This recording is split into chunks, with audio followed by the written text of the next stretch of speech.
ఒకసారి ఫోన్ ఇవ్వా, గేమ్ ఆడుకుంటాను. అమ్మా అమ్మా నాకివ్వవా ఫోను, నేను రైమ్స్ చూస్తాను. ఉండండి రా, అస్తమాను ఫోన్ ఫోన్. పోయి చదువుకోండి, వెళ్ళండి. అమ్మా ఇస్తావా లేదా?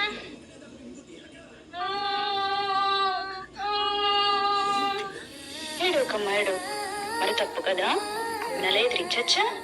అమ్మ చెప్పేది కూడా మీ మంచి కోసమే కదా. అమ్మ నాన్న దేవునితో సమానం. మరి వెళ్ళండి, వెళ్ళి అమ్మకి సారీ చెప్పండి. సారీ అమ్మా. అయినా ఫోన్లు ఎందుకురా, చక్కగా మన పొలం దగ్గరికి గోదావరి దగ్గరికి వెళ్ళి ఆడుకున్నాం కదండి.